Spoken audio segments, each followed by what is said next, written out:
ساڈے نبی دی زبان ساڈے واسطے قرآن، ساڈے نبی دی زبان ساڈے واسطے قرآن. ختم ہو گئی بات. جو مرضی کو کہتا پھر عقیدہ مضبوط زبردست، ایک منٹ کے لیے بھی ہلنے کی ضرورت نہیں. سب نے اپنے اپنے دلائل دیے ختم نبوت پہ. ضرورت ہی نہیں تھی. جب حضور کہہ گئے جو بن سکتے تھے ان کو نبی پاک کہہ گئے، جو بن سکتے تھے جن میں صلاحیتیں تھی. حضور نے فرمایا علی تو میرے لیے اسی طرح ہے جس طرح موسیٰ کے لیے ہارون تھے. لیکن موسیٰ کے بھائی ہارون بھی نبی تھے، پر میرے بعد کو نبی ہو سکتا تو ہو اسی طرح جس طرح موسیٰ کے لیے ہارون، جن کے اندر خوبیاں پائی جاتی تھی. فرمایا ابو بکر میری ساری امت سے افضل ہے پر نبی نہیں ہے. میرے رسول پاک نے فرمایا عمر فاروق میں وہ ساری خوبیاں پائی جاتی ہیں جو ایک نبی میں. لو کان نبی بعد لکان عمر ابن خطاب، اگر کوئی میرے بعد نبی ہوتا تو خطاب کا بیٹا عمر ہوتا. جو ہو سکتے تھے جب وہ نہیں ہوئے تو کانا شانہ اٹھ کے آ گیا ہے ادھر قادیان کا رہنے والا، اور تو کہتا ہے نہیں مجھے مان لو. چلو پورا نہ مانو، ذلی مان لو، بروزی مان لو، کوئی حیا ہونی چاہیے. اور بڑے بڑے سیانے بندے ان کو آج تک پتہ ہی نہیں کہ یہ ذلیل کتنے، ان کے اندر خباثت کتنی پائی جاتی ہے. میرے رسول پاک امت کے لوگوں نے اپنے اپنے دلائل دیے، نبی پاک کی امت نے اپنے اپنے. حضرت میاں محمد بخش صاحب رحمت اللہ علیہ ختم نبوت پہ بات کرنے لگے تو انہوں نے انوکھی بات ہی کر دی. انوکھی بات.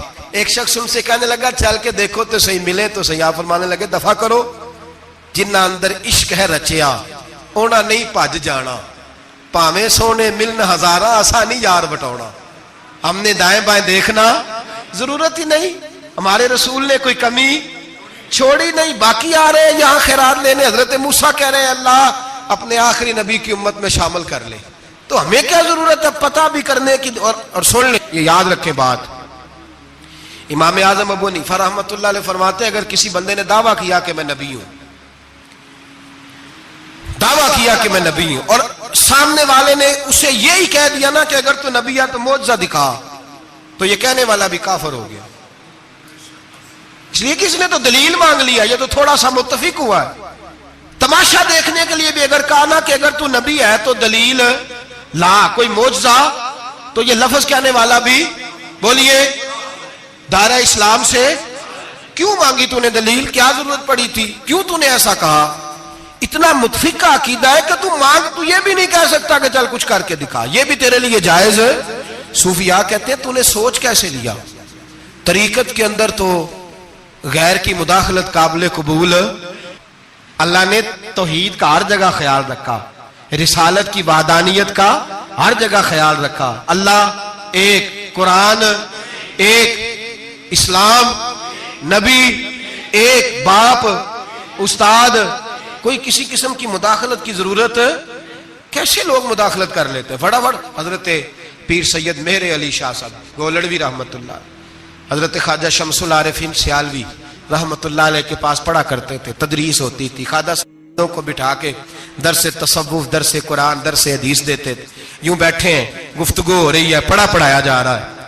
ایک بڑے نورانی چہرے والے خوبصورت بزرگ اندر آئے، بڑی تازگی، بڑا پیار، بڑی مٹھاس ان کے آنے میں. جب وہ آئے تو حضرت شمس العارفین اٹھ کے ملے، ماتھا چوما، پیار ہوا. 2-3 منٹ گفتگو ہوئی تو گفتگو میں بڑی نورانیت، بڑی خوبصورتی، بڑی رانائی، بڑی ٹھنڈک ملی دونوں بزرگوں کی ملاقات سے.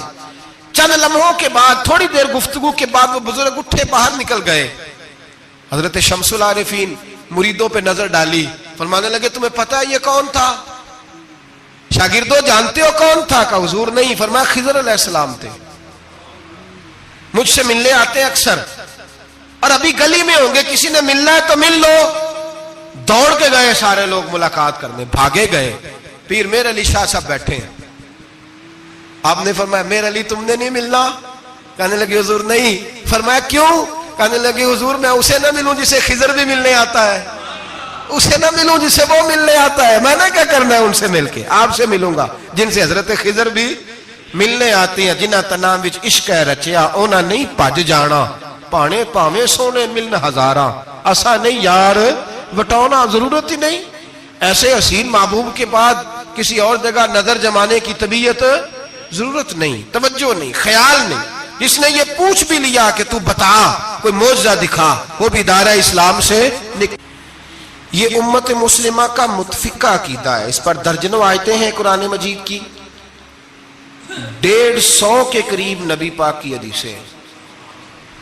کتنی جی؟ کوئی عالم فاضل زیادہ پڑھا لکھا ہوگا، مقررہ حدیث کو دیکھے گا یا اور ریسرچ کرے گا تو شاید زیادہ وہ نکال لائے، لیکن 150 کے لگ بھگ محبوب کی حدیثیں ہیں جن میں حضور نے فرمایا میں آخری نبی ہوں، میں آخری نبی ہوں، میں آخری نبی ہوں. 150 کے قریب جگہ حضور نے فرمایا اللہ نے میرا نور نبوت پہلے سب سے پیدا فرمایا ہے، پر میں آخری رسول بن کے آیا ہوں، میں آخری نبی ہوں. میرے نبی پاک علیہ السلام نے فرمایا، جس طرح کو یہ بخاری مسلم کے لفظ ہیں، فرمایا کوئی آدمی مکان بناتا ہے بڑا پیارا، بڑا حسین، بڑا خوبصورت، ہر قسم کے نقش و نگار کرتا ہے، پر ایک اینٹ کی جگہ خالی چھوڑ دیتا ہے، ایک اینٹ کی جگہ. اب جو آدمی بھی آتا نا، گھومتا دیکھتا مکان، اسے بڑا اچھا لگتا اس کا مکان، پر وہ دیکھتا کہ یار یہ ایک اینٹ کی جگہ خالی ہے، اگر کبھی یہ بھی مکمل ہو جائے تو مکان. بات کی سمجھ آ رہی ہے؟ یہ خود حضور نے مثال دی. میرے حبیب پاک علیہ السلام فرماتے ہیں اللہ تبارک و تعالی نے جب نبوت کی حسین عمارت کو بنایا تو سارے نبی آ گئے، پر ایک اینٹ کی جگہ خالی تھی. فرمایا میں آیا ہوں تو دیوار مکمل ہو گئی، اب کسی اور کی گنجائش ضرورت ہی نہیں. مکمل اکمل کامل دین نبی پاک کا. یا رسول اللہ آپ کس کس کے رسول بن کے آئے؟ فرمایا یا ایھا الناس انی رسول اللہ الیکم جمیعا، اے تمام انسانوں میں تم سب کی طرف اللہ کا رسول بن کے آیا.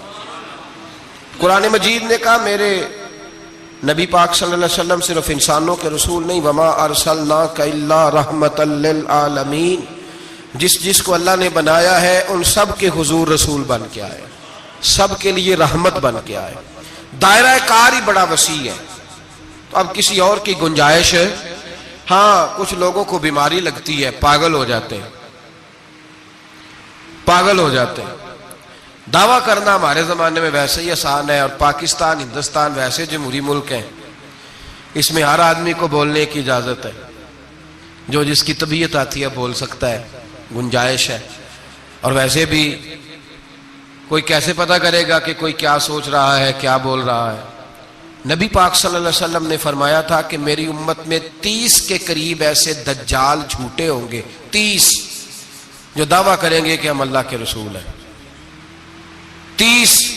لیکن فرمایا میں آخری نبی ہوں، میرے بعد کوئی نبی آ سکتا، انا خاتم النبیین لا نبی بعدی، میں آخری نبی ہوں، میرے بعد کوئی نبی آ سکتا. 30 کے قریب. خود نبی پاک علیہ السلام کے زمانے میں 2 بندوں نے دعویٰ کر دیا تھا ہم نبی ہیں.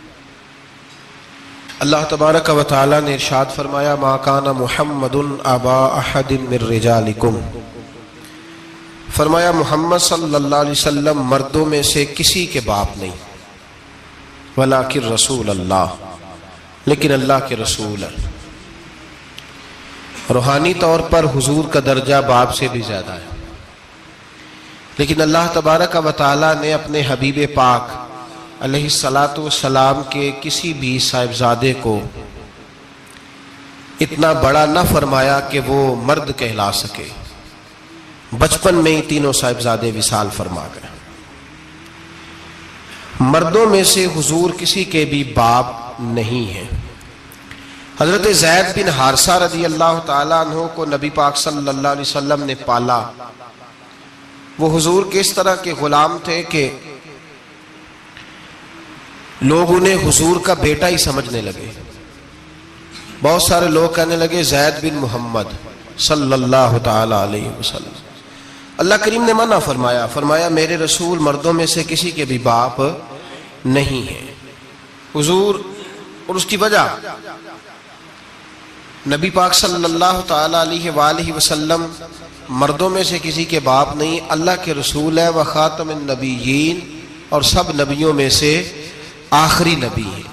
اللہ کے رسول ہیں اور سب نبیوں میں سے حضور کون سے نبی ہیں جی؟ آخری. حضور کے بعد کوئی اور نبی آ سکتا؟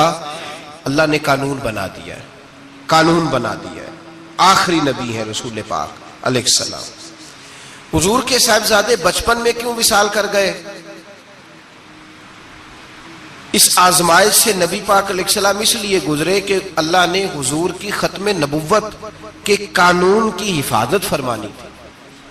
اگر نبی پاک کے کوئی بیٹے بڑے ہوتے تو نبی کے بیٹے نبی ہوتے، اور چونکہ دروازہ نبوت ذات رسالت پر بند کر دیا گیا، اس لیے اللہ تبارک و تعالی نے محبوب کے کسی بیٹے کو بھی پروان نہیں چڑھایا، وصال ہو گیا، اس لیے کہ حضور اللہ کے آخری نبی پاک صلی اللہ علیہ وسلم کے زمانے میں حضور نے خود فرمایا تھا 30 کے قریب لوگ ہوں گے جو دعویٰ کریں گے ہم نبی ہیں. فرمایا دجال ہوں گے، کذاب ہوں گے جو دعویٰ کریں گے. ایک بندے نے تو حضور کی ظاہری حیات میں دعویٰ کر دیا، مسلمہ اس کا نام تھا، 150 سال کے قریب عمر پائی اس نے، اور بہت سارے اس کے ماننے والے اسی لیے ماننے لگے کہ عمر بڑی لمبی ہے. معاذ اللہ تعالیٰ، لوگوں کا اپنا اپنا مزاج ہے نا، ماننے کا اپنا اپنا مزاج ہے. ایک اس سے کانا آدمی دعا کرانے آیا، ایک آنکھ سے کانا تھا، اس نے دعا کرائی تو دونوں آنکھوں سے اندھا ہو گیا، دونوں آنکھوں سے. اللہ نے اسے سزا دی تو ایک ماننے والا کہنے لگا فٹافٹ مان جاؤ، ورنہ جو اس کی نہ مانے پورا اندھا ہو جاتا ہے. ماننے والوں کا اپنا انداز ہے نا. ایک لنگڑا آیا، ایک ٹانگ سے لنگڑا کے چلتا تھا، مسلمہ سے دعا کرانے آیا تو دوسری بھی ضائع ہو گئی. یہ اس کا حال تھا. پر ماننے والوں کا کیا کیا جائے؟ ماننے والے جس کو مرضی ماننے لگتے ہیں، نفسیاتی طور پر لوگ کمزور ہو جاتے ہیں. مسلمہ نے نبی پاک صلی اللہ علیہ وسلم کو خط لکھا، کہنے لگا حضور کے زمانہ مبارکہ میں، اور کچھ حدیثیں ایسی بھی ملتی ہیں جس سے یہ ثابت ہوتا ہے کہ اس کی حضور سے ملاقات بھی ہوئی، سامنے کچھ بول نہ سکا، جا کے خط لکھا. کہنے لگا کہ آپ میرے ساتھ معاہدہ کر لیں، جب تک آپ حیات ظاہری میں آپ نبی، اور جب آپ کا وصال ہو جائے تو میں نبی. یا یہ معاہدہ کر لے کہ آدھے عرب کے آپ نبی اور آدھے کا میں نبی. معاذ اللہ. اس نے یہ خط لکھا. نبی پاک نے جواب لکھا، فرمایا میں تو اللہ کا رسول ہوں، تو کذاب ہے، تو کذاب ہے، جھوٹا ہے. لوگ ایک اور بھی، میں ایک دن آرٹیکل پڑھ رہا تھا، کہنے لگے جی مرزے کے اب بڑے ماننے والے ہیں، اس کو کذاب نہیں کہنا چاہیے، ان کو دکھ ہوتا ہے. جو جھوٹ بولے اسے جھوٹا نہیں کہنا چاہیے. تو تھی بول دے کیوں نہیں؟ تو کی پروگرام ہے، کہنا چاہیے کہ نہیں کہنا چاہیے؟ یہ ثواب ہوگا. اس لیے کہ جو نبوت کا دوچا دعویٰ کرے اس کو نبی پاک نے جھوٹا کہا ہے. حضور نے فرمایا تو کذاب ہے. کیا کہا ہے؟ تو ثواب ہوئے گا آنکھوں گے تھے. کیا کہا ہے؟ کذاب. تو اس کو کذاب کہنا نبی پاک کی کیا کی ہے نا. پھر دے منن والے تکلیف ہوندی تے میں کہا پئی ہوے، وہ کذاب ہے، لہذا ہمیشہ کذاب ہی رہے گا. جب حضور نے کہا ہے جو دعویٰ کرے نبوت کا وہ کیا ہے، تو لہذا کذاب ہی رہے گا. حضور نے لکھا کذاب. جب نبی پاک نے کذاب لکھا نا خط میں، کون لے کے جائے گا؟ اب اس کے دربار میں جانا ہے، حالات بڑے خطرناک ہیں، اس کے گرد بندے بھی ہیں، اور اس کے گھر جانا ہے، مشکل مرحلہ ہے. ایک صحابی تھے چھابڑی فروش، سر کے اوپر رکھ کے نا ٹوکرا، تو مدینے کی گلیوں میں کھجوریں بیچتے، 11-12 بچوں کے باپ تھے. کون جائے گا؟ اور جسمانی طور پہ بھی کمزور تھے. فٹافٹ اٹھے، کھجور کھا رہے تھے، ہاتھ کھڑا کر کے کہا حضور کسی اور کی ڈیوٹی نہ لگانا، میں جاؤں گا. جب یہ لفظ کہے تو ان کے منہ سے کھجور کے ٹکڑے گرے صحابہ کے چہروں پر. ایک صحابی کہنے لگے پہلے کھجور تو کھا لے، بڑی تجھے جلدی ہے بولنے کی، کھا تو لے. کہنے لگے اگر میرے کھاتے کھاتے ڈیوٹی کسی اور کی لگ گئی تو، کسی اور کی لگ گئی تو کیا کروں گا، جلدی ہے مجھے.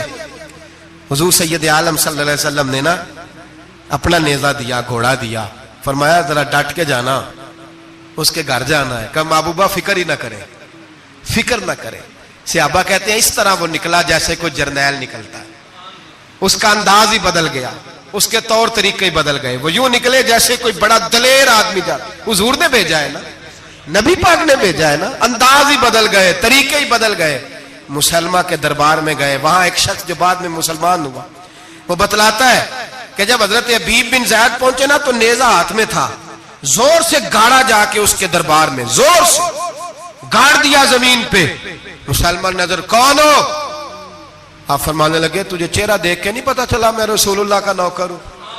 ہمارے تو چہرے بتاتے ہیں ہم رسول والے ہیں، ہمارے تو چہرے بتاتے ہیں نبی پاک والے. تجھے پتا نہیں چلا کون ہوں؟ کیسے آئے ہو؟ فرمایا یہ تیرے خط کا جواب لایا ہوں. بادشاہوں کا طریقہ یہ تھا کہ خط خود نہیں پڑھتے تھے، ساتھ ایک بندہ کھڑا ہوتا تھا وہ خط پڑھتا تھا. مسلمان نے اس کو خط دیا، پڑھو. جب اس نے خط پڑھا تو لکھا تھا تو کذاب ہے، اب سب نے سن لیا، اکیلے میں ہوتا تو چلو بات اور تھی، سن لیا سب نے، آگ بگولا ہو گیا، آنکھیں سرخ ہو گئی، جلال برسانے لگا۔ اب اور تو کچھ نہ ہوا، سامنے حضرت حبیب کھڑے تھے، اٹھا تلوار لے کے کہنے لگا تیرے نبی نے مجھے کذاب کہا ہے، تیرا کیا خیال ہے؟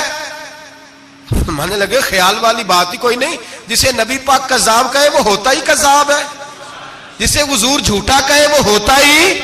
فرمایا تو 7 سمندروں کا پانی بھی بہا دے تو تیرا جھوٹ دھل سکتا، تو ہے ہی جھوٹا، جسے حضور نے جھوٹا کہہ دیا وہ جھوٹا ہے، جھوٹا ہے۔ کہنے لگا پیچھے پلٹ کے دیکھ، سارے میرے پہرے دار ہیں، میرے سپاہی ہیں، تلواریں، نیزے، خنجر، تیر، سارے میرے ماننے والے۔ کیا لفظ ہے، کیا حسن ہے، کیا توانائی ہے۔ حضرت حبیب بن زید فرمانے لگے میرے 12 بچے ہیں، ان میں سے کچھ ایسے ہیں جو دودھ پیتے ہیں، کچھ ایسے ہیں جو ابھی چل نہیں پائے۔ میں جب رسول اللہ کا پیغام لے کے نکلا تھا تو میں نے پلٹ کے بچے نہیں دیکھے تو تیرے پہرے دار کیسے دیکھ لوں؟ جو چیز مجبور کرتی ہے، باندھ لیتی ہے، وہ نہیں جب میں نے دیکھی تو میں تیرے پہرے دار دیکھوں؟ جو جی میں آتا ہے کر، غلامان محمد جان دینے سے نہیں ڈرتے، یہ سر کٹ جائے یا رہ جائے کچھ پرواہ نہیں کرتے۔ فرمایا ان کو نہیں دیکھا جن کو دیکھنا چاہیے تھا، تجھے دیکھوں؟ میں اکثر کہتا ہوں کٹ لگ جائے نا ہاتھ پہ تو نمازیں رہ جاتی ہیں، جماعتیں چھوٹ جاتی ہیں، طبیعتیں بگڑ جاتی ہیں، مشکل ہوتا ہے، تکلیف آئے تو سنبھلنا۔ یہاں ہلکا سا بچھو آ کے کاٹے تو شور ہو جائے گا، جمعے میں لوگ اٹھیں گے، اللہ مجمع بکھرے گا، وہ بچھو آ گیا، حالات بگڑ جائیں، چھپکلی پیروں پہ گرے تو لوگ اٹھ دوڑتے ہیں۔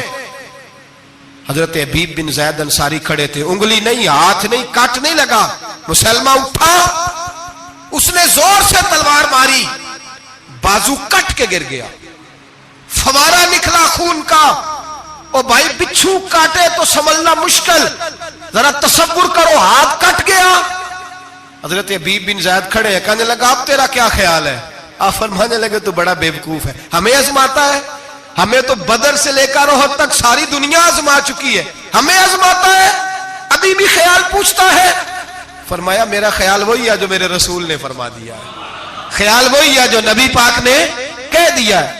پھر تلوار ماری، دوسرا ہاتھ کٹ گیا، ذرا سوچنا، غور کرنا، ٹانگ ٹوٹی نہیں، ہڈی نہیں ٹوٹی، ماس نہیں اکھڑا، ہاتھ کٹ کے گرا، 2 ہاتھ گر گئے، زمین پہ گرے۔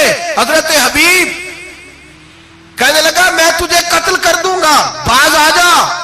آپ فرمانے لگے تو بڑا نادان ہے، ان لوگوں کو ڈراتا ہے جو سویرے فجر کی نماز پڑھ کے پہلی دعا ہی شہادت کی مانگتے ہیں، ہمیں ڈراتا ہے جو سوتے وقت التجا کرتے اللہ بستر پہ موت نہ دینا، میدان میں دینا، تو ہمیں ڈرا رہا ہے، چل جو ہوتا ہے کر لے۔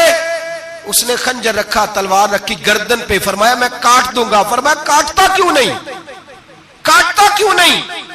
اور وہ روایت کرنے والے کہتے ہیں مسلمہ کے ہاتھ کامتے تھے ختم نبوت کے تحفظ کے لیے، جب نبی پاک کے غلام نکلے تو جھوٹا دعوے کرنے والے کانپ اٹھے، کانپ کھڑے ہوئے، کہتے ہیں اس کے ہاتھ کانپتے تھے۔ حضرت حبیب بن زید کٹے ہوئے بازوؤں کے ساتھ بھی توانا تھے، قلم توڑ گئے میاں محمد بخش صاحب، فرمانے لگے وہ کچا رنگ للاری والا جیڑا چڑھدا لیندا رہندا، اے عشق تیرے دا رنگ محمد چڑھ جائے پھر نہیں لیندا۔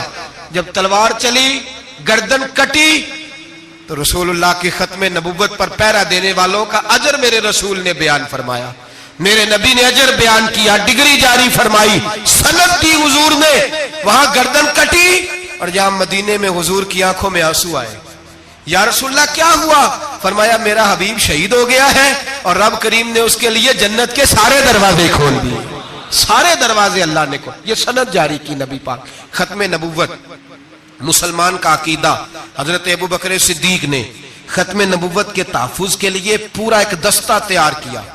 ابو جال کے بیٹے جناب سیدنا اکرمہ رضی اللہ تعالی عنہ، ان کی سربراہی میں جناب سیدنا ابو بکر صدیق رضی اللہ تعالیٰ عنہ نے لشکر تیار کیا۔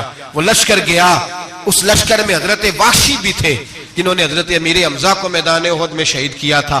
فرماتے ہیں میں دعا کرتا تھا اے اللہ بہترین مسلمان میرے ہاتھوں شہید ہوا ہے، اب میرے ہاتھوں کوئی بدترین کافر قتل کرا تاکہ میرا کفارہ ہو جائے. فرماتے جب میں گیا، جب میں نکلا میدان میں پہنچا تو مسلمہ میرے سامنے آ گیا، جھوٹی نبوت کا دعویٰ کرنے والا. کہتے ہیں جب سامنے آیا تو میں نے اس کو مارا، تیر وہ گرا، اور جب گرا تو میں نے رکھا پھر اس کی گردن پہ پیر. میں نے کہا میرے رسول تو میدان بدر میں دعا کرے تو 5000 فرشتے آتے ہیں، تو ذرا پلٹ کے دیکھ بے ایمان تیرا حال کیا ہے. فرماتے ہیں میرے قدموں کے نیچے. میں نے کہا تو میرے نبی سے مقابلہ کرنے چلا تھا؟ میں رسول اللہ کا ادنا غلام ہوں، نہ بدری ہوں، نہ اشرا مبشرہ میں سے ہوں، نہ میں خلفائے راشدین میں سے ہوں، پر ہوں رسول کا غلام، الصحابی کالنجوم میں شامل ہوں. فرماتے میں نے گردن کاٹی اور اللہ نے مجھے موقع دیا. حضرت امیر حمزہ اگر میرے ہاتھوں شہید ہوئے تھے تو نبی پاک کا بدترین دشمن بھی میرے ہاتھوں قتل ہوا. بہت سارے لوگوں نے دعویٰ کیا، اور 1 2 4 نہیں، ابھی چند مہینے پہلے ایک بندے کو پھر دورہ پڑا تھا. بعد میں اس کا معلومات کی تو پتہ چلا نفسیاتی مریض ہے بیچارہ. وہ بھی کہتا تھا میرے پاس وحی آتی ہے. بہت سارے لوگوں نے، لیکن ایک بندے نے ذرا منظم ہو کے دعویٰ کیا، اور خود چونکہ وہ انگریز کا وفادار تھا، تابع دار تھا، اور وہ کہتا تھا میرے آنے کے 2 مقصد ہیں. معاذ اللہ اپنے آپ کو نبی کہتا تھا. 2 مقصد ہیں. ایک کہتا تھا کہ جو انگریز حکومت کا وفادار نہیں وہ اللہ رسول کا وفادار نہیں. معاذ اللہ پہلا اس کا آنے کا مقصد وہ بیان. دوسرا اس کا مقصد یہ تھا، وہ کہا کرتا تھا کہ دین سارا باقی ہے، موجود ہے، قرآن، حدیث، نماز، روزہ، حج، زکوٰۃ. میں معاذ اللہ نبی بن کے آیا ہوں تو صرف ایک کام کرنے آیا ہوں کہ جہاد کوئی نہیں، جہاد نہیں کرنا، کفر کے خلاف لڑنا. آپ کو پتہ تو چل گیا ہوگا میں کس کی بات کر رہا ہوں. مرزا غلام احمد قادیانی. اس کے ماننے والوں کو مرزئی بھی کہتے ہیں، احمدی بھی کہتے ہیں، قادیانی بھی کہتے ہیں. ایک ہوتا ہے کافر، ایک ہوتا ہے مرتد. ان دونوں میں فرق ہے. عیسائی، یہودی، سکھ، ہندو یہ کافر ہیں، ان کا اپنا عقیدہ ہے. ٹھیک ہے جو وہ کر رہے ہیں، اسلام کسی پر جبر کا حکم نہیں دیتا، موج کریں، لگے رہے. ہم انہیں دین کی دعوت دیں گے پر ان پر کوئی سختی نہیں کر سکتے. ایک مرتد ہوتا ہے جو لبادہ دین کا اڑتا ہے، اپنے آپ کو مسلمان کہتا ہے، قرآن والا کہتا ہے، اسلام والا کہتا ہے، لیکن دین میں رخنا ڈالتا ہے، نیا عقیدہ گھڑتا ہے، وہ مرتد ہے. اس پر سختی کرنے کا حکم ہے. مرزائیوں کی مصیبت یہ ہے کہ وہ کہتے ہیں جی ہم قرآن کو بھی مانتے ہیں، ہم اسلام کو بھی مانتے ہیں، ہم نبی پاک صلی اللہ علیہ وسلم کو بھی مانتے ہیں، بس آخری نبی نہیں مانتے، ایک نیا نبی مانتے ہیں. اور پھر رنگ بڑا عجیب دیا، کہتے ہیں ذلی نبی ہے، بروزی. نوکھا فلسفہ سنے آپ حیران ہو جائیں گے. ذلی نبی کہتے ہیں میں مستقل نبی نہیں، میں نبی پاک کا سایہ بن کے آیا ہوں. یہ اس نے دعویٰ کیا ہے. کہتے ہیں میں مستقل نبی نہیں، میں حضور کا. اور بیوقوف، جس خدا نے اپنے رسول کا سایہ بنایا ہی نہیں کہ کسی کے قدم نہ آ جائیں. تیرے جیسے شخص کو سایہ بنانا تھا جس کی ایک آنکھ بھی کوئی نہیں، کانا ہے بیچارہ. مرزا کانا تھا، ایک آنکھ اس کی سلامت. اللہ کے نبیوں میں کوئی نقص ہوتا. ہمارے ہاں ایک دفعہ گفتگو ہو رہی تھی تو ایک مولانا کہنے لگے مرزا جھوٹا نبی ہے. استادوں نے روک دیا، کہنے لگے یہ لفظ بھی نہیں کہنا، جو نبی ہوتا ہے وہ جھوٹا نہیں ہوتا، اور جو جھوٹا ہوتا ہے وہ نبی. یہ لفظ بھی نہیں کہنے، اس کو جھوٹا نبی نہیں کہنا. کہا حضور پھر کیا کہیں؟ کہنے لگے چلو کانا شانا کہہ لیا کرو، اتنی گنجائش ہے. یہ تو 2-4 جملے ہیں، جیسا بیچارہ ہے تھا ویسا چلو کہہ لو، کانا شانا کہہ لیا کرو، اس کی اجازت ہے، لیکن یہ لفظ کہنے کی اجازت. منظم سازش کی اس شخص نے، منظم. اور یہ رکی نہیں. ہماری یونیورسٹیوں کے اندر بہت سارے لیکچرار بھرتی کیے جاتے ہیں جو قادیانی ہیں، مرزائی ہیں. اور آپ حیران ہوں گے یہ بات سن کے کہ یورپ کا ویزا سب سے آسانی سے اس بندے کو ملتا ہے جو کہتا ہے جی میں مرزائی ہو گیا ہوں، مجھے پاکستان میں خطرہ ہے. فٹافٹ بلا لیتے ہیں. تمہاری ان کے ساتھ کیا رشتہ داری ہے جو تمہیں فٹافٹ بلاتے ہیں؟ بتاؤ کیا تعلق ہے جو تمہیں سپورٹ کرتے ہیں؟ مرزا غلام احمد قادیانی نے دعویٰ کیا. پہلے وہ کہنے لگا جی میں محدث ہوں، میں حدیثوں کی تشریح کرتا ہوں. پھر کہنے لگا میں مجدد ہوں، دین کی تجدید کروں گا. پھر آہستہ آہستہ کہنے لگا جی میں امام مہدی بن کے آیا ہوں. لوگ کٹھے ہونے لگے نا, ہمارے لوگ تو دعا کرانے پہ قائل ہو جاتے ہیں, ویسے بھی جو نئی مداری لگائے اس کے بندے جلدی قائل ہو جاتے ہیں. علامہ اقبال نے پنجابی کا, میں خود پنجابی ہوں لیکن اقبال نے پنجابی کا مزاج بیان کیا ہے. پنجابی کا مزاج, اقبال کہتے ہیں پنجابی کا مزاج ہے کہ تحقیق کا پھندا کوئی سیاد لگا دے, یہ شاخ نشیمن سے اترتا ہے بہت جلد. کہتے ہیں کوئی مداری دکھائے صحیح, اس کا کام ہے فٹافٹ پہنچ جانا. یہ مداریوں کا زمانہ ہے, جو اچھی مداری لگا لے, شور شار اچھا کرے, اس کے گرد لوگ, جو کہے میں نے پھونک ماری تو بندہ چل پڑا, پھونک ماری تو گر گیا, پھر میں نے ایسے کیا تو ایسے ہو گیا. کوئی مداری دکھائے صحیح, مداری کا دور ہے. اس نے بھی مداری لگا لی, میں دعا کرتا ہوں تو فلانا صحیح ہو گیا, میں یہ کرتا ہوں تو کبھی محدث ہو گیا, کبھی وہ مجدد ہو گیا, پھر کہنے لگا میں امام مہدی ہوں. پھر اس نے تھوڑی ترقی کر لی تو کہنے لگا میں مسیح موعود ہوں, وہ جو حضرت عیسیٰ علیہ السلام نے دوبارہ پیدا ہونا تھا تو لہذا میں آ گیا ہوں, معاذ اللہ. پھر آہستہ آہستہ جب اس نے سمجھا نا کہ اب بندے تھوڑے پکے ہو گئے ہیں جو میرے ساتھ ہیں, پھر کہنے لگا نہیں میں ذلی نبی ہوں, بروزی, میں سایہ بن کے آیا ہوں. مرزا غلام محمد قادیانی, پشت پناہی اس کو انگریز کی حاصل تھی. کسی شخص کی جب حکومتیں سپورٹ کرتی ہیں پھر اس کا آگے بڑھنا بڑا آسان ہو جاتا ہے. اس کی انگریز نے مکمل پشت پناہی کی. اپنے بچوں کو سمجھائیں جو بات عرض کر رہا ہوں. ہمارے اپنے شہروں میں جو معروف سکول ہیں ان کے اندر ایسے ٹیچر بھرتی ہونے لگے ہیں جو قادیانی اور مرزئی ہیں, جو گندے نظریات کے حامل لوگ, جو طرح طرح کی, آپ کو نہیں پتا, ہمیں تو شوق ہی بڑا ہے نا, بچہ ایف ایس سی کرے صحیح, جائے جدھر مرضی, بی ایس سی کرے بس وہ, اور بڑی جلدی لوگ مائل اور قائل ہوتے ہیں. ایک صاحب مجھے کہنے لگے جی اب تو سائنس بھی ماننے لگی ہے اسلام کی ساری باتوں کو. تو میں کیا مانے چاہے نہ مانے, سائنس کے ماننے سے کوئی فرق پڑتا نہیں, مانتی سائنس تو نہ مانے, کیا اس میں حرج ہے. ایک حکیم صاحب بڑے پرانے بڑے سیانے کہنے لگا جی میں 2-3 امراض کا علاج کرتا ہوں, اس میں ایک کھانسی بھی ہے, چند قطرے شراب کے ڈال کے میں دوائی بناتا ہوں, بندہ ٹھیک ہو جاتا ہے. میں نے کہا آپ کا دماغ ٹھیک نہیں. میرے نبی پاک صلی اللہ علیہ وسلم نے جس چیز کو گند کہا ہے اس میں کبھی شفا ہو سکتی, سارا زمانہ بھی کہے کہ ٹھیک ہو جائے گا تو اس میں شفا ہو سکتی. جو پیشاب سے زیادہ پلید ہے اس میں بھی کبھی شفا ہو سکتی ہے. تو سائنس مانے, حکمت جو مرضی کہے. ڈاکٹر روز کہتے ہیں کزن میرج سے مسائل بنتے ہیں, قریبی رشتہ داروں میں شادی کرنے سے. رسول پاک علیہ الصلوۃ والسلام نے سگے چچا کے بیٹے کے ساتھ حضرت فاطمہ کا نکاح کیا. اگر مسائل بن سکتے ہوتے تو رسول پاک کبھی یہ کام کر سکتے, سوال ہی پیدا نہیں ہوتا. روز ڈاکٹر کہتا ہے آپ پتہ کرنے جائیں بیماری کہاں سے لگ گئی, آپ کے خاندان میں تو کسی کو نہیں تھی, فلانے کو تو نہیں تھی, سسرال میں میکے میں. بھئی اللہ کے رسول نے فرمایا بیماری متعدی نہیں ہوتی, ایک کو دوسرے سے لگ سکتی. تو ساری دنیا کے ڈاکٹر کہیں بے شک ہماری طبیعت مان سکتی, ہم کوئی کچے نظریات کے لوگ ہی نہیں. یہاں تو بندے فٹافٹ ایسے ہو جی وہ سنا تھا, اس نے کہا تھا, کیا مطلب ہے. ملا رومی نے بڑی پیاری بات لکھی ہے. ملا رومی کہتے ہیں کہ ایک بادشاہ تھا تو اس کے زمانے میں ایک بندے نے نا نبوت کا دعویٰ کر دیا. اس نے کہا میں بھی نبی ہوں, معاذ اللہ ثم معاذ. بادشاہ بڑا سمجھدار تھا, سیانا بندہ تھا. اس نے کہا اس کا پس منظر تو پتا کرو, کوئی پاگل تو نہیں, کوئی گھر میں جھگڑا تو نہیں رہتا, اس کا بھوک کا ستایا ہوا تو نہیں, کیونکہ اس طرح کے بندے مختلف دعوے کرتے پھرتے ہیں. پتہ کیا, معلومات کی, تو لوگوں نے آ کے بادشاہ کو بتایا کہ نا کچھ نہیں نا تو 15 دن اس کو روٹی نہیں ملتی بیچارے کو. بڑے کاروبار کیا ہے, چمکا کوئی نہیں, تو اس نے کہا چلو یہ والا کام کرتے ہیں, مشہور تو ہو جائیں گے نا, بدنام جو ہوں گے تو کیا نام نہ ہوگا. بادشاہ نے کہا چلو ٹھیک ہے بلاؤ. اس کو بلایا تو بادشاہ کہنے لگا اس کو باورچی خانے میں لے جاؤ اور جتنے کھانے پک سکتے ہیں نا پکا کے اس کے سامنے رکھو, صبح شام اسے روٹی کھلاؤ.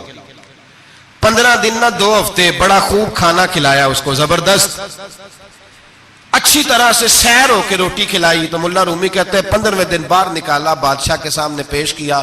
تو بادشاہ کہنے لگا اور معاذ اللہ دعویٰ کرنے والے کہ میں نبی ہوں, کو نیا پیغام آیا تیرے پاس کہ نہیں. کوئی نیا الہام، کو نیا پیغام؟ کہنے لگا جی بالکل آیا ہے۔ نے کہا سنا؟ کہنے لگا میرے پاس نیا پیغام آیا ہے کہ تو جہاں پہنچ گیا یہاں سے نکلنا نہیں، اب تو نے یہیں رہنا ہے، یہ مجھے حکم ہوا ہے، لہذا اگر تو حکم عدولی کرے گا تو نافرمان ہو جائے گا۔ تو اس نے کہا ٹھیک ہے، میں تیری بات سمجھ گیا ہوں، روٹی تجھے 3 وقت ملا کرے گی لیکن تو گھر جا کے رہے۔ آج کے بعد اس طرح کا کوئی دعویٰ، پیٹ کے ہاتھوں مجبور ہو کے لوگ دعوے کرتے ہیں، اور پھر جو ان کے ساتھ ہوتے ہیں نا وہ بھی بہت سارے پیٹ کے ہاتھوں مجبور ہوتے ہیں، تنخواہیں لگ جاتی ہیں، اور جب کسی کی تنخواہ لگ جاتی ہے پھر پراپوگنڈا کرنا اس کی ذمہ داری ہوتی ہے، شور کرنا ذمہ داری، رائے عامہ ہموار کرنا اس کی ڈیوٹی ہوتی ہے۔ مرزا صاحب نے دعوے کر دیے، لوگ کٹھے ہونے لگے، انگریز کی پشت پنائی تھی، اور اس نے سب سے پہلا اٹیک ان لوگوں پہ کیا جو سردار کہلاتے تھے، چودھری کہلاتے تھے، زمیندار تھے۔ غور کریں جو بات سمجھا رہا ہوں، اس کا سب سے پہلا الناس والا دین ملوکہم، لوگ اپنے سرداروں کے مذہب پہ ہوتے ہیں۔ مرزے کا سب سے پہلا اٹیک، قادیانیوں کا سب سے پہلا جو حربہ تھا وہ چودھری لوگ تھے، بڑے لوگ، اس لیے کہ اسے پتا تھا کہ ان لوگوں پہ قبضہ جمایا جائے گا تو باقی جو عوام ہے اس کو قریب کرنا آسان ہو۔ بڑے بڑے ذمہ داروں پہ، جگیرداروں پہ، مالداروں پہ، رئیس لوگوں پہ اس نے پھندے ڈالے، قابو کیے، اور ایک جمعیت تیار کر لی۔ پھر جب لوگ کٹھے ہو گئے اور اس نے دعویٰ کر دیا کہ میں نبی ہوں، علماء نے اس کو کئی دفعہ بلایا، حضرت پیر میرے علی شاہ صاحب رحمت اللہ علیہ، پیر صاحب نے فرمایا کسی میدان میں سامنا تو کر، گفتگو تو کر، پر وہ سامنے آنے کو تیار۔ امیر ملت پیر جماعت علی شاہ صاحب محدث علی پوری رحمت اللہ علیہ فرمایا سامنے تو آ، نہ کہیں سامنے تو آ تو صحیح۔ حضرت حجت الاسلام مولانا حامد رضا خان صاحب رحمت اللہ تعالی علیہ حضرت کے صاحبزادے فرمانے لگے تو ایسا بے ایمان ہے، سامنے کیوں نہیں آتا؟ باہر تو نکلنا، آ تو صحیح۔ ہم تو اس رسول کے ماننے والے ہیں جو ہر میدان میں سامنے آ جاتے تھے، ہر میدان میں، ہر میدان میں، لیکن نا نبی دنیا میں تبلیغ کرنے آتے ہیں، کشتی کرنے نہیں آتے۔ مولانا حامد رضا صاحب نے وزیر خان مسجد میں تقریر کی، اعلی حضرت کے شہزادے تو فرمانے لگے ہم تو اس رسول کے ماننے والے جو ہر میدان میں سامنے رہے۔ نبی پاک باہر نکلے تو رکانہ پہلوان بکریاں چرا رہا تھا، کھیت میں تھا، کہنے لگا میں نبی تب مانوں گا جب میرے ساتھ کشتی کریں گے۔ حضرت بلال حبشی رضی اللہ تعالیٰ عنہ فرماتے ہیں کہ حضور کا مزاج نرم و نازک تھا، ہاتھ پھول سے زیادہ نرم ہوتے تھے، کستوری سے زیادہ خوشبودار ہوتے تھے، نرم و نازک وجود تھا، مکھی نہیں بیٹھتی تھی۔ جب اس نے یہ بات کی تو میرا دل کیا میں آگے بڑھ کے کہوں تو بیوقوف ہے، کبھی کشتیوں کے ساتھ بھی تبلیغ ہوئی ہے، بیوقوف ہے تو؟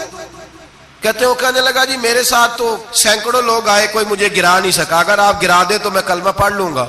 کہتے رسول پاک نے آستینیں چڑھائی، فرمایا چل آجا کشتی کر لیتے، تو آ صحیح میدان میں نکل۔ میرے رسول پاک نے آستین چڑھائی، تامت مبارک کو سمیٹا، فرمایا چل آجا آجا۔ ہر میدان میں رسول پاک تشریف لائے، نبی پاک سامنے ہوئے، حضور نے اس کو داؤ لگانے کا موقع دیا، کبھی ٹانگوں کی طرف بھاگتا، کبھی پیچھے آتا، کبھی دائیں۔ جب بھاگ بھاگ کے حضرت بلال کہتا ہے وہ بھاگ رہا تھا، حضور مسکرا رہے تھے، سبحان اللہ۔ نبی پاک کیا بات ہے، سرکار ہنس رہے تھے کہ چل چل یار ٹھیک ہے بھاگ دوڑ لے۔ جب بھاگ دوڑ لیا تو میرے نبی پاک نے بازو سے پکڑا، 2-3 دفعہ لایا تو زمین پہ گر گیا، حضور نے پکڑ کے اٹھایا، فرمایا میں صرف گرانے نہیں آیا، میں تو اٹھانے آیا ہوں۔ کھڑا کیا تو کہنے لگا نہیں آپ نے تو مجھے موقع ہی نہیں دیا، تو حضور نے فرمایا دیر کوئی نہیں ہوئی تو دوبارہ آ جا، کوئی عرض نہیں، آ جا دوبارہ سے۔ دوبارہ آیا تو میرے حبیب نے 2 دفعہ ہلایا تو پھر جا گرا، کہنے لگا نہیں ابھی بھی میں سنبھل نہیں سکا تھا، فرمایا کوئی عرض نہیں، یہ کوئی ایسا معاملہ ہے تو دوبارہ آ جا۔ اب کہ جب آیا نا تو حضرت بلال کہتے ہیں وہ دستے مبارک جن کو میں تھامتا تھا تو لگتا تھا پھول تھام لیے ہیں، ان ہاتھوں سے حضور نے اٹھا کے فضا میں بلند کیا اور حضور نے دھڑام سے زمین پہ گرایا تو کلمہ پڑھتا ہوا کھڑا ہوا، کہنے لگا اے محبوبہ جو تیرے ہاتھ میں طاقت ہے وہ تیری نہیں، وہ خدائی طاقت ہے، وہ خدائی طاقت ہے، خدائی۔ میرے رسول پاک علیہ السلام ہر میدان میں، علماء نے کہا تو نکل تو صحیح، پر کبھی باہر نکلا، فوت کہاں ہوا تھا پتا نا آپ کو؟ فوت کہاں ہوا تھا جی؟ چلو مینوں تے دسن دی لوڑ ہی نہیں، تہاں تے سارا پتا ہے ہوتا، باتھ روم میں مرا، وہ باتھ روم میں، اور آج تک لوگ باز نہیں آئے، ان کی عبادت گاہیں ہیں، بڑے چکر ہیں۔ اب ایک نیا بہانہ میں سنتا ہوں، نیا بہانہ. کہتے ہیں جی پاکستان کی اسمبلی نے انہیں کافر کہا ہے. اسمبلی وزیر اعظم صاحب شیخ الحدیث ہے آپ کے. اسمبلی میں جو لوگ بیٹھتے ہیں شیخ، ان کا کیا کفر اسلام سے، کیا وہ کسی کو کہیں گے بیچارے. سورۃ اخلاص تو ہمارے وزیر داخلہ اور وزیر خارجہ نہیں سنا سکتے. یہ حال ہے. بہت بڑے بڑے بیرسٹر کہلانے والوں کو سورۃ اخلاص نہیں آتی، انہوں نے کسی کو کافر مسلمان کیا کہنا ہے. اسمبلی کا مسئلہ نہیں ہے. امت مسلمہ کے علماء، محدثین، محققین کا متفقہ فیصلہ ہے کہ مرزائی کل بھی کافر تھے، آج بھی قیامت تک کافر، اور بدترین کافر ہے، ہلکے پھلکے کافر بھی نہیں، سپرلیٹر ڈگری ہے، زبردست قسم کے کافر ہے، چھوٹے موٹے بھی نہیں، آخری درجے کے بدترین مشرک ہیں. ہم لوگوں کی اپنی موج ہے جمہوری، اور نہیں جی نہیں نرمی کرنی چاہیے، نہیں جی نہیں نرمی کرنی. ایک پارٹی والا دوسرے پہ سختی کر رہا ہے. مذہب کے معاملے میں سارے اس نے اخلاق کے قائل ہیں، سب اخلاق کے قائل ہیں. نرمی کرو ٹھیک ہے، سب کو کہو چلو ٹھیک ہے گلی برابر کی ہے، ووٹ برابر کے لے لو. وہاں کہتے ہیں نہ دیے تو لڑائی بھی ہوگی، ناراضگی بھی ہوگی، جھگڑا بھی ہوگا، یہ بھی ہوگا. دنیا داری کے معاملے میں سختی اور دین کے معاملے میں ایسا نہ کرو. وہ بدترین مشرکین ہیں، انہوں نے ایسے ایسے ظلم کیے. وہ تو کہتے ہیں جو ہمارے پیچھے نماز، مرزا تو یہ کہتا تھا جو مجھے نہیں نہ مانتے وہ سارے شیطان کے پیروکار ہیں. تو سب کو شیطان کہہ رہا ہے، تو نرمی کر رہا ہے. اور پھر اس کی کرامتیں بڑی عجیب تھیں. فرشتہ آتا تھا وہی لے کے، اس کا نام تھا ٹیچی. ٹیچی اپنی کتاب میں لکھا ہے. نام کیا ہے؟ نبی پاک صلی اللہ علیہ وسلم نے فرمایا کہ جناب عائشہ کے ساتھ میرا نکاح اللہ نے آسمانوں پہ کیا ہے. اس نے حدیث پڑھ لی تو سویرے اٹھ کے اس نے بھی ایک فتویٰ دیا. ایک بی بی تھی، نام تھا محمدی بیگم. کہنے لگا میرا بھی اس کے ساتھ آسمانوں پہ نکاح ہو گیا ہے. پھر ساری زندگی محمدی بیگم کی منتیں ہی کرتا رہا. اس نے کہا میں نے نہیں کرنا تیرے بے ایمان کے ساتھ نکاح. کیسا آسمانوں پہ نکاح ہوا تھا، پھر زمین پہ ہو سکا؟ ایسا بدبخت آدمی، ایسا بدبخت. اور اس کو جو خوابیں آتی تھی بڑی نرالی تھی. 15 روپے کا ملازم تھا، وہ ماہانہ 15 روپے ملتے تھے، سیالکوٹ میں ملازمت کرتا تھا. جب یہ اس نے ڈھونگ اور ڈرامہ رچایا تو موجیں لگ گئی. میں نے کہا کہ مداری کوئی بھی کرے تو لوگ کٹھے ہو جاتے ہیں.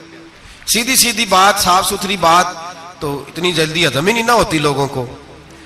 تو اس نے جب وہ کہتا مجھے خواب آئی ہے. خواب کیا آئی ہے؟ کہتا وہ میرے پاس کوئی آنے والا آیا تو مجھے ہزاروں روپے دے گیا ہے. جب بھی اس کو خواب آئی کوئی ہزاروں روپے کی آئی، دولت کی آئی تھی. مرزے نے بہت سارے لوگ بطور تنخواہ دار وہاں رکھے. پھر یہ تحریک چلی، 1 2 4 نہیں، درجنوں لوگ اس میں شہید ہوئے. جگہ جگہ رسول اللہ کے غلاموں نے صلی اللہ. اور بڑی ذمہ داری سے بات کہہ رہا ہوں، بڑی ذمہ داری سے.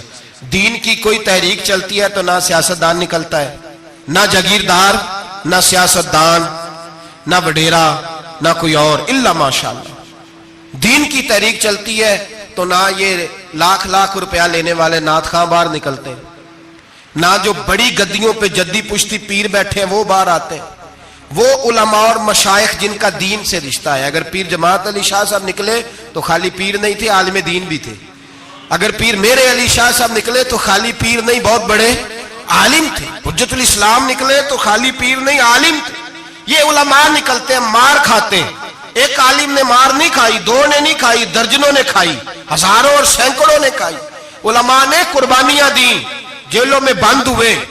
علامہ محمود رضوی صاحب رحمت اللہ تعالی علیہ کو پکڑ کے لاہور کے قلعے میں بند کیا گیا، اور انگریز نے اس قدر سخت سزا دی کہ علامہ کو باندھ کے ختم نبوت کی تحریک چلانے کے جرم میں الٹا لٹکا کے تو نیچے توڑی ڈال کے اور چیزیں ڈال کے دھواں جلا دیا گیا. ان کے ناک میں دھواں جاتا تھا. ساری زندگی دمے کے مریض رہے. 2-3 باتیں بھی کھول کے نہیں کر پاتے. اس قدر زیادہ اذیت دی گئی علماء کو، اس قدر زیادہ. علامہ عبدالحمد بدایونی رحمت اللہ تعالی علیہ فرماتے ہیں کاٹنے والے جانور ہماری شلواروں میں ڈال کے نیچے سے باندھ دیا جاتا تھا. کہا جاتا تھا اب ختم نبوت کی بات کرو. لیکن کوئی شخص بھی 1 منٹ کے لیے بھی پیچھے ہٹنے کو تیار. قربانیاں دے کر، قربانیاں ان بے ایمانوں کو کافر قرار دلوایا. اور پھر بطلے حریت امام وقت حضرت علامہ شاہ احمد نورانی رحمت اللہ علیہ اور مولانا عبدالستار خان نیازی کو سزائے موت کا حکم ہوا.